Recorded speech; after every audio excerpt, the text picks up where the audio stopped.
I understand that accidents happen, and I'm glad to see you're addressing it promptly. I just want to make sure it's fixed before the weather gets any colder. We completely understand your concern, and will make it a priority to ensure the window is fixed before any inclement weather hits. Our team will coordinate with you to schedule the repair at a convenient time for you. Safety and comfort are our top priorities for our residents. That's reassuring to hear. I appreciate your attention to this matter. Of course, we're here to make your living experience as pleasant as possible. In the meantime, if you have any other maintenance requests, or if you encounter any other issues, please feel free to reach out. We're here to assist you. Thank you for your assistance. I'll be looking forward to the window being fixed soon. You're very welcome. We'll be in touch with you shortly to schedule the repair. If you need anything else in the meantime, don't hesitate to contact our office. Have a great day, and thank you for bringing this to our attention. You too, thank you for your help.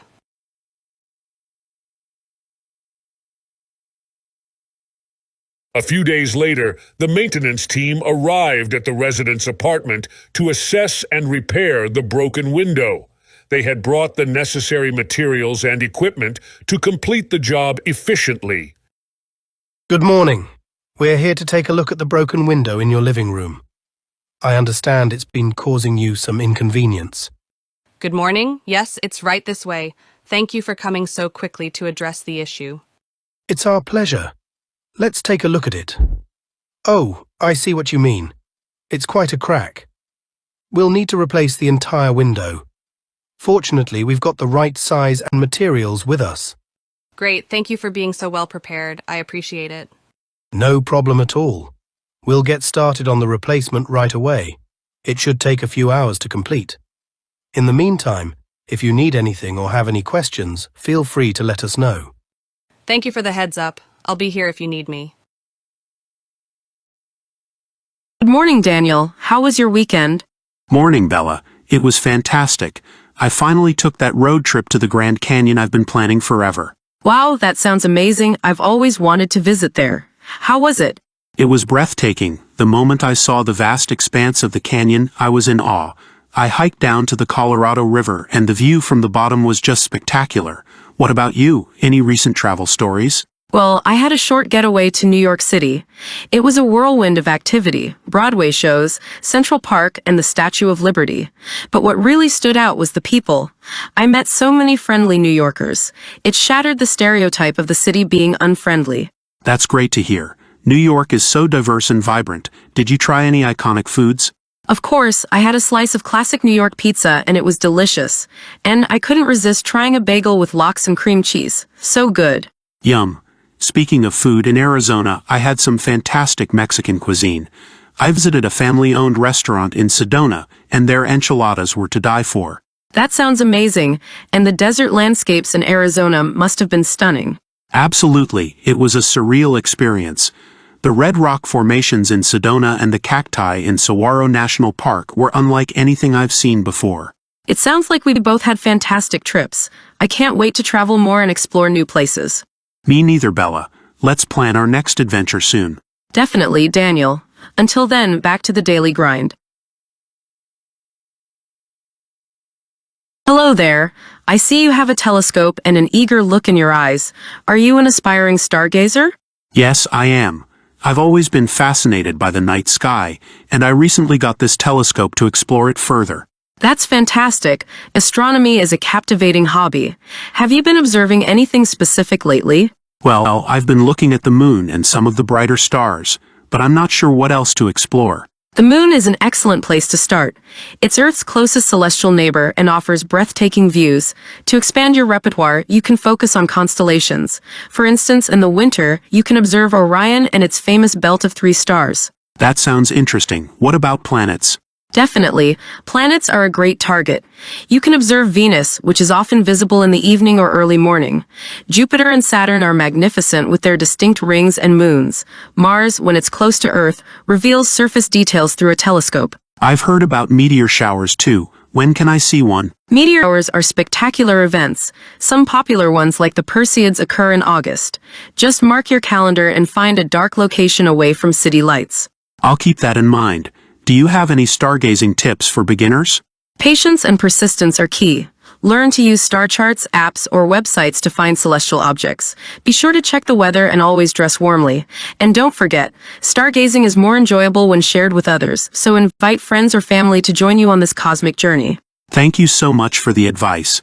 I'm excited to continue exploring the wonders of the night sky. You're very welcome. Enjoy your stargazing adventures and don't hesitate to reach out if you have more questions. Happy stargazing. In a groundbreaking development, NASA's Perseverance rover has unearthed compelling evidence of ancient microbial life on Mars, marking a significant milestone in the search for extraterrestrial life. The discovery was announced during a press conference held at NASA's Jet Propulsion Laboratory earlier today. The rover, which landed on Mars in February 2021, made this historic revelation after analyzing rock samples collected from the Jezero crater, a location believed to have once been a lake billions of years ago.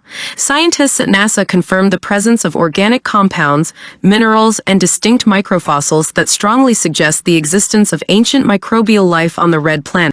Dr. Sarah Ramirez, a lead astrobiologist on the Perseverance mission, described the findings as an extraordinary breakthrough and said, "We have discovered the first concrete evidence that life existed on Mars, potentially at the same time life was emerging on Earth. The microfossils, ranging from 1 to 10 micrometers in size, preserved in rocks dated to be around 3.9 billion years old. This revelation raises the possibility of a common origin for life on Mars and Earth, bolstering the theory that life may have been transported between the two planets by meteorites. NASA's next steps involve further analysis of the microfossils and continued exploration of the Jezero crater to uncover more clues about the planet's ancient history. This discovery opens up exciting new prospects for future Mars missions and enhances our understanding of the potential for life beyond Earth.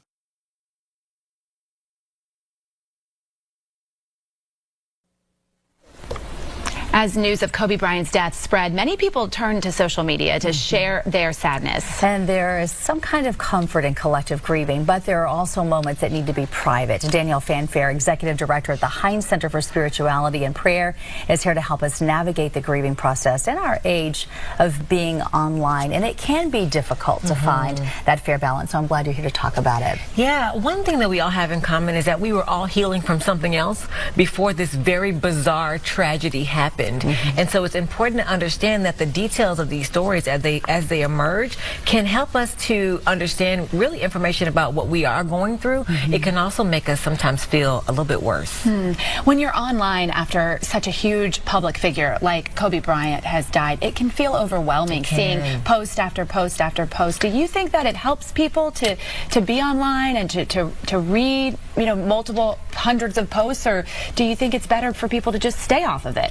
So the hashtag Girl Dad has over 2 million posts, and Elle Duncan, who's an anchor, fellow journalist of you all's company, she was talking about her last encounter with Kobe and how he was so proud to be a father of girls, and how Girl Dad has now been this kind of, you know, uniting term around fathers who have daughters. And the Girl Dad hashtag posts are really encouraging. I will say, though, it's still easy to go into a spiral and to just look at post and tribute after tribute. And I would say that if you end up feeling sadder or less like you have support and you feel more alone, it's time to take a break. Sometimes it can be hard to do that because I think out of habit, we're just always grabbing our phone. That's what it's almost like our brain is trained to do that. But there are apps that can actually help you kind of fight almost that phone addiction. So understand that we're naturally curious about these things, especially when we lose someone that has been introduced to us through our screens. However, the Forest app is a really neat app that helps you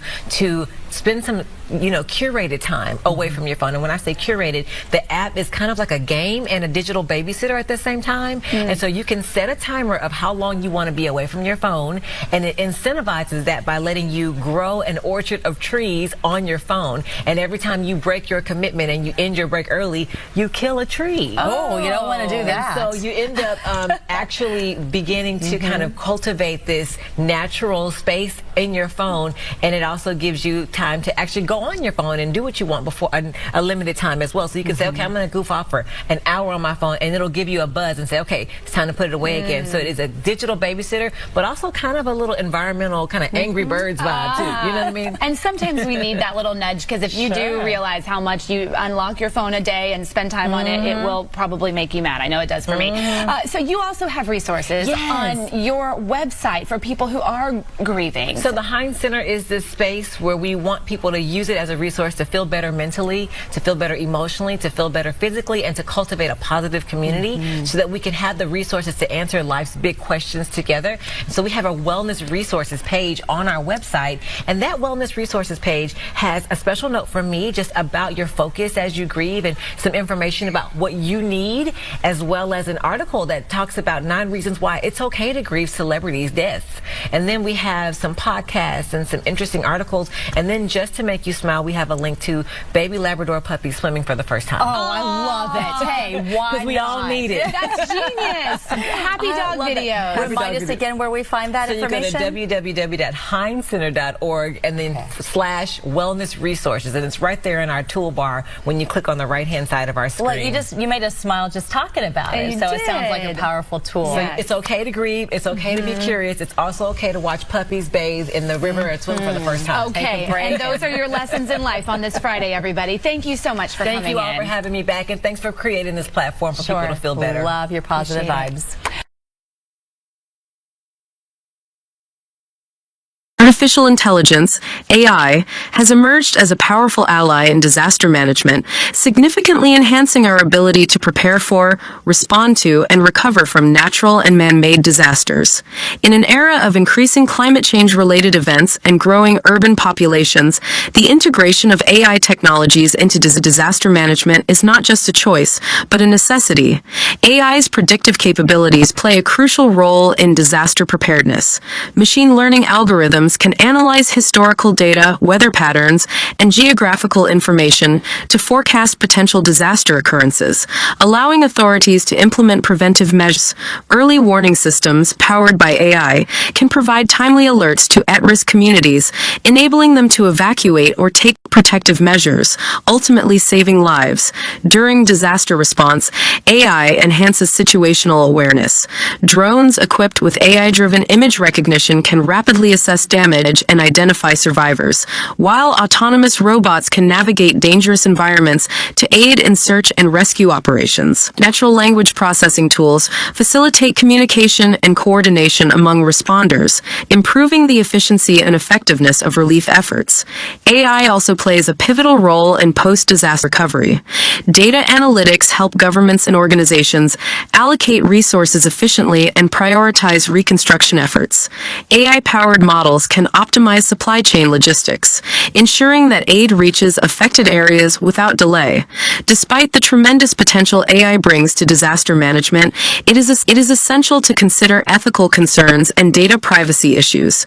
Ensuring responsible AI deployment is crucial to maintaining public trust and safeguarding vulnerable communities. So, the role of AI in disaster management cannot be overstated. Its predictive, response, and recovery capabilities are invaluable in mitigating the devastating impacts of disasters. As technology continues to advance, harnessing the power of AI will be central to our efforts to build resilient and disaster-ready communities.